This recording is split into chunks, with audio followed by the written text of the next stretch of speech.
ये कह रही है इन्होंने जो कुछ भी देखा, लेकिन क्या आपने जो देखा वो औरों ने देखा? यही साबित करने के लिए मैं बुलाना चाहूंगी मेरे सबसे पहले चश्मदीद गवाह स्वामी सत्यानंद जी के चेले चिन्मय जी को। मैं स्वामी जी के आश्रम के बाहर ही था और वहां मैंने सिर्फ मिस प्रज्ञा को बाहर आते हुए देखा, इनकी बहन को नहीं। और जहां तक मुझे समझ में आता है कि वहां अकेले ही गई थी।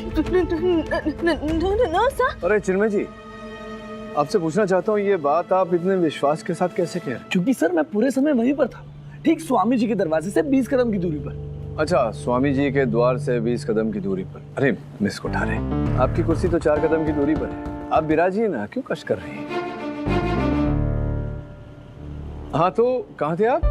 हाँ 20 कदम की दूरी पर बागीचे में, जहाँ मोबाइल नेटवर्क नहीं आता। वो क्या है, मेरी सहायिका कह रही थी मुझसे कि उन्होंने प्रयत्न किया था वहीं से मुझे फोन करने का, तो मोबाइल पर नेटवर्क ही नहीं आ रहा था।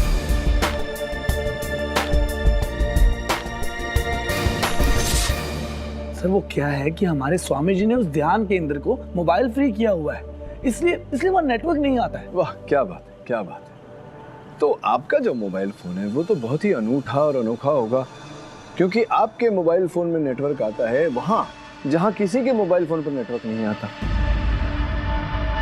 मुझे कैसे पता? सोच रहे होंगे आप। ये देखिए, आपके मोबाइल फोन की सूची है मेरे पास, जो कहती है कि उस रात 9:55 से लेकर के पूरे 14 मिनट तक, 10:09 तक आप दिल्ली का नंबर है, दिल्ली में किसी मित्र से वार्तालाप कर रहे थे। तो आपके मोबाइल फोन में नेटवर्क कैसे आ गया?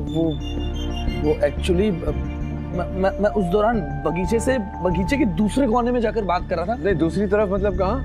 साइड में, थोड़ा बगीचे से आगे जाकर। थोड़ा बगीचे से आगे जाकर मतलब बगीचे से दूर जाकर? हाँ वहाँ नेटवर्क मतलब वहां नहीं थे आप, बगीचे में नहीं थे, गुरुजी के द्वार के 20 कदम पर आप नहीं थे, जिसका अर्थ यह होता है कि 14 मिनट आप नहीं थे, आपने देखा नहीं कि कौन आया कौन गया।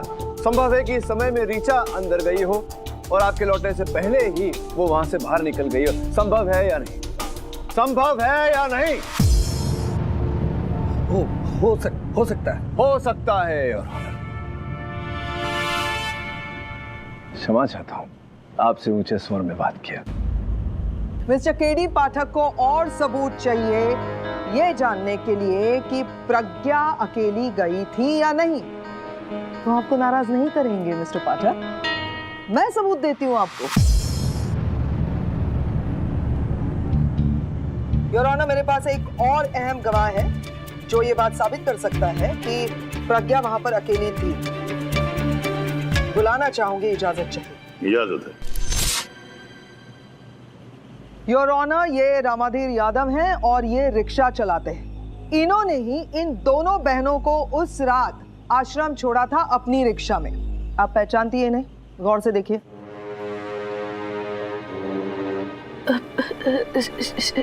शायद मैंने What do you mean, शायद?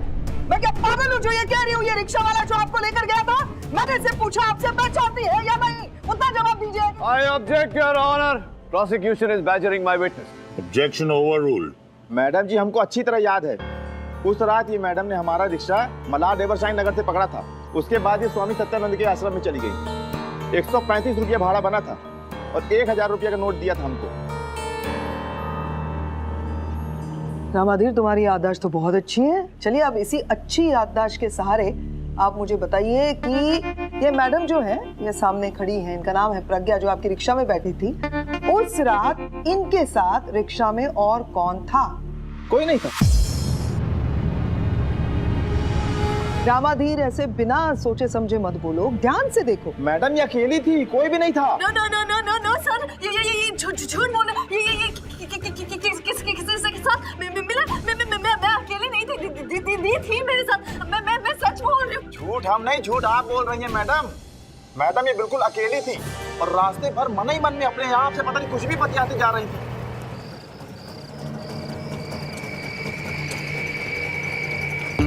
ये लो 1000 का नोट। मैडम रिक्शा चलाते हैं, प्लेन नहीं। छुट्टा दीजिए। अब इतनी रात को छुट्टा कहाँ से लाऊं? ऐसा कर लो, रख लो। अब आप ही बोलिए साहब, 150 रुपए किराए के लिए कोई आपको 1000 रुपया देगा तो आप उससे भूलेंगे? और वो भी जब जब आपकी आमदनी बड़ी मुश्किल से 1000-1200 रुपया होती है। हमने भी सोचा ठीक है, आज का टारगेट तो मैडम ने पूरा करा ही दिया, इसलिए आराम से हम आश्रम के बाहर पांव पसार कर सो गए, इस उम्मीद से कि इस दानवीर आश्रम में कोई दूसरा दानवीर तो मिलेगा। और फिर 15 मिनट बाद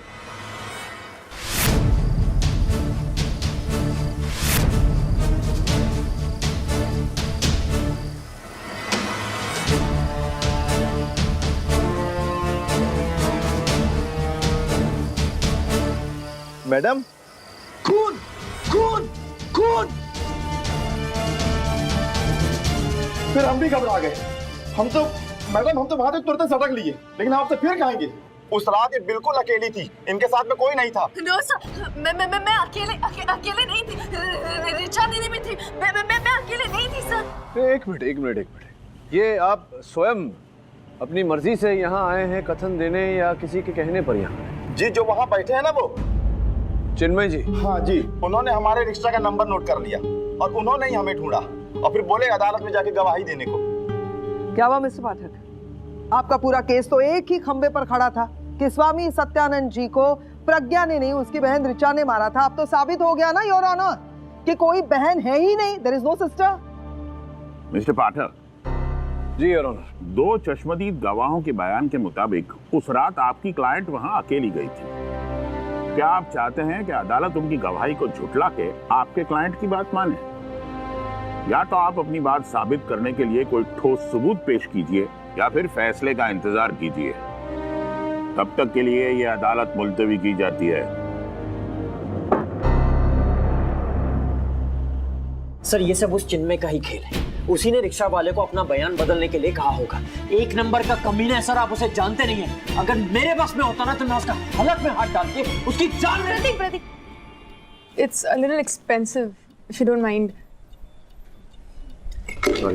प्रतीक, इस प्रकार से क्रोध व्यक्त करने से कुछ प्राप्त नहीं होगा। शांत हो जाओ, बैठो। सर बट बैठो। सर अगर आपको मैं इतना गुस्से वाला लगता हूं ना, तब आप इंतजार कीजिए जब आप प्रज्ञा की बहन ऋचा से मिलेंगे। उस दिन सुबह जब मैं प्रज्ञा को स्वामी सत्यानंद के प्रवचन पर ले जाने के लिए उसके घर गया था तो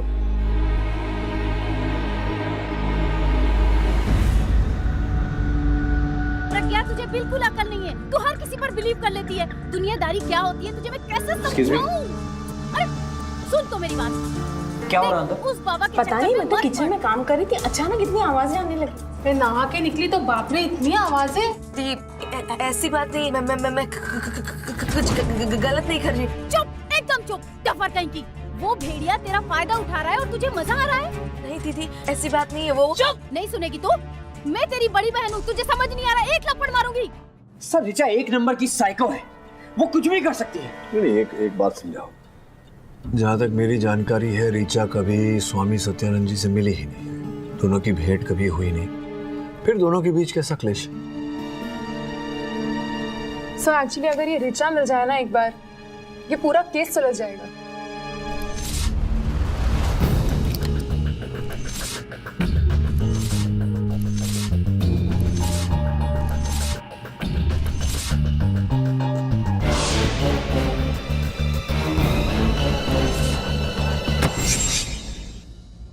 ऋचा ने इंटरनेट से लश्कर एक्सप्रेस का भोपाल टू मुंबई का ट्रेन टिकट बुक किया। जिस रात मर्डर हुआ उसकी सुबह वो मुंबई आ गई थी उसी ट्रेन से। कहाँ गए वो?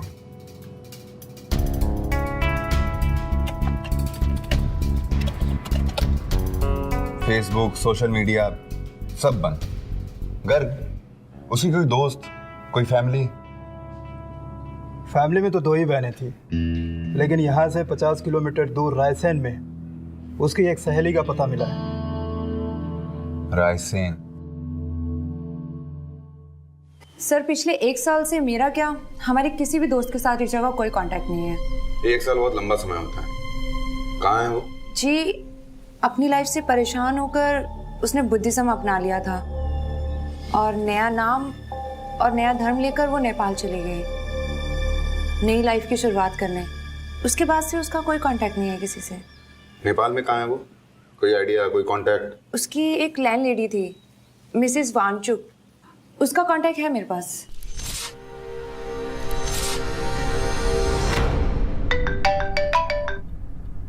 केडी पाठक, पुलिस से कहिए मुझे ढूंढना बंद करे। मिस्टर पाठक, मैं किसी के हाथ नहीं आने वाली। कौन? ऋचा? हाँ, मैं ऋचा बोल रही हूँ। और इस नंबर को ट्रेस करने की फिजूल गलती मत करना। मैं इस सिम को फेंक दूंगी। मेरी बहन बेकसूर है और मैं भी। देखो ऋचा, ये जानकारी मुझे फोन पर देकर कोई लाभ नहीं होने वाला। मुझे लगता है तुम्हें पुलिस से... नहीं, पुलिस मेरा यकीन नहीं करेगी। उल्टा वो मुझे भी प्रज्ञा के साथ जेल में डाल देगी। और अगर मेरी बहन को कुछ हुआ तो मैं... ऋचा, देखो, इस तरह उत्तेजित होने से कोई लाभ नहीं होगा। तुम सामने आओ। तुम्हारी गवाही तुम्हारी बहन की जिंदगी बचा सकती है। समझ रही हो तुम? मेरी गवाही? तो सुनो, वर्सोवा में चिन्मय का फ्लैट है। वहाँ एक लाल डायरी मिलेगी आपको। उसमें चिन्मय के खिलाफ सारे सबूत हैं। हाँ, लेकिन ये बात तुम कैसे जान... ऋचा, देखा सर, देखा आपने? मैंने कहा था ना, चिन्मय ही है वो। उसी ने प्रज्ञा को फंसाया है। Yes sir. हाय, चिमने भैया है?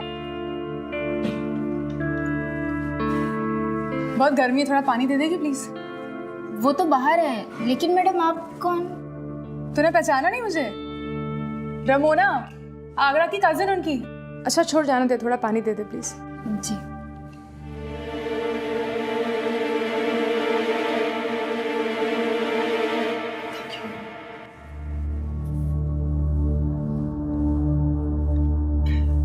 पानी का काम पानी करेगा। हो गया तेरा? हाँ जी, बस मैं अभी निकलने वाली थी अगले घर। हाँ तो जा, नो प्रॉब्लम। भैया आ जाएंगे, मैं हूँ यहाँ पे। जी ठीक है।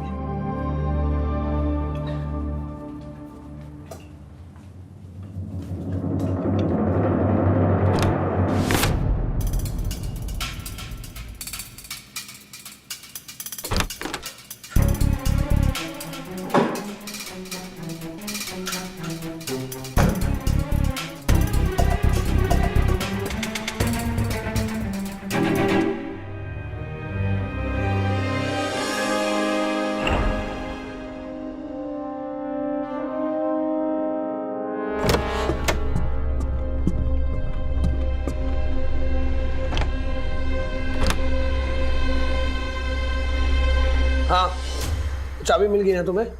क्योंकि बैंक ब्रोकर से वो मैं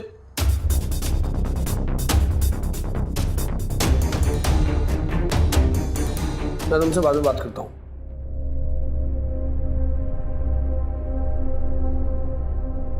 अधीरा? Yes sir. मिल गया। वो जो मैं तुमसे कह रहा था, 1947 का जो केस था। Sorry, excuse me. So are you fine? Yeah, I'm fine. लेकिन तुम फाइन नहीं रहोगी अगर इन्वेस्टिगेशन करने गई और इतना स्ट्रॉन्ग परफ्यूम...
ये डायरी तुम्हारे पास? इसे मुझे दो इसे मुझे।